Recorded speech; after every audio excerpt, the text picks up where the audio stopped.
tout le monde et bienvenue dans l'activisme pour les nuls. Il s'agit de vidéos courtes. Non, ce sont des vidéos éducatives très courtes.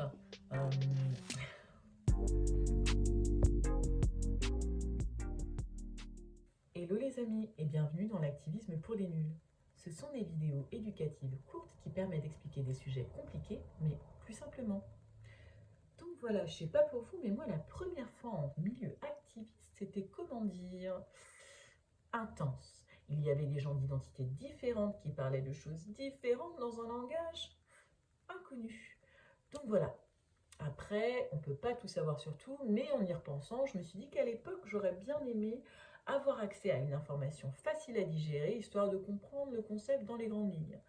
Donc c'est le but de ces vidéos, c'est de vous donner une base et après, à vous d'aller chercher plus loin.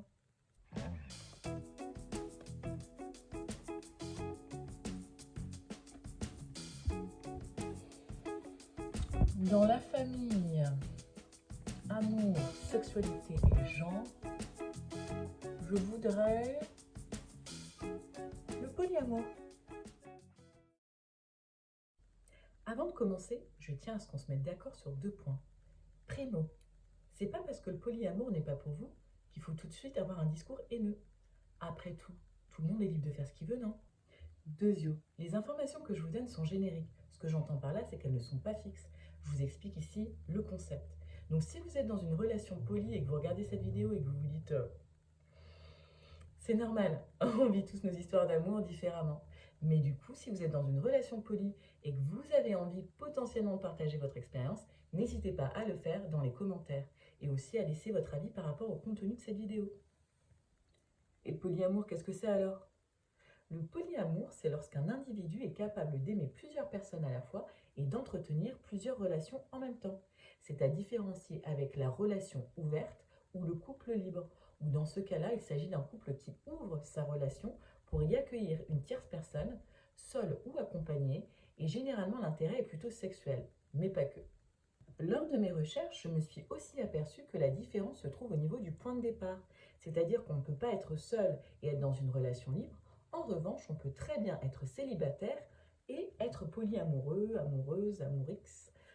Donc voilà, on peut aussi très bien avoir une relation que l'on ouvre, puis après la faire développer vers une relation polyamoureuse. Tout est possible en amour.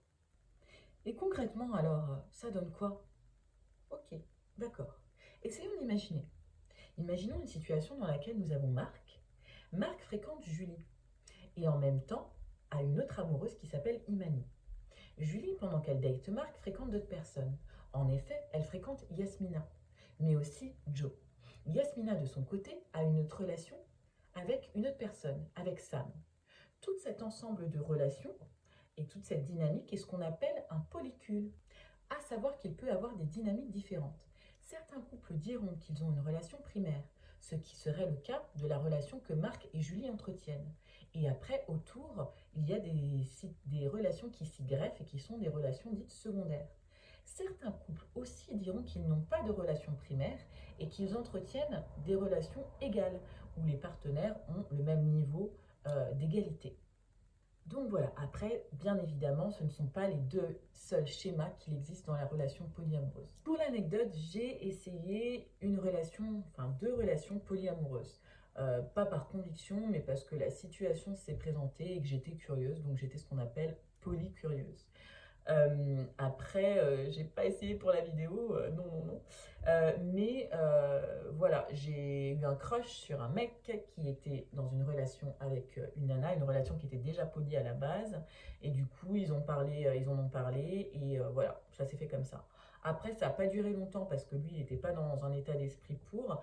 Et moi, on va dire que c'est vrai que j'avais un peu du mal avec ma jalousie. Et donc, ça s'est fini comme ça. À la suite de cette relation-là, j'ai eu une autre relation polie avec d'autres personnes. Et là, c'est moi par contre qui ai arrêté la relation parce que j'avais justement encore une fois du mal à gérer tout ce qui était jalousie et puis c'était simplement pas pour moi. Non pas que je ne crois pas qu'on puisse aimer deux personnes à la fois, mais plutôt c'est le labeur émotionnel qui en découle. Donc de pouvoir être capable de gérer deux relations ou plusieurs relations en même temps, c'est émotionnellement drainant. Voilà, cette vidéo est maintenant finie. Je vous remercie d'avoir regardé jusqu'à la fin.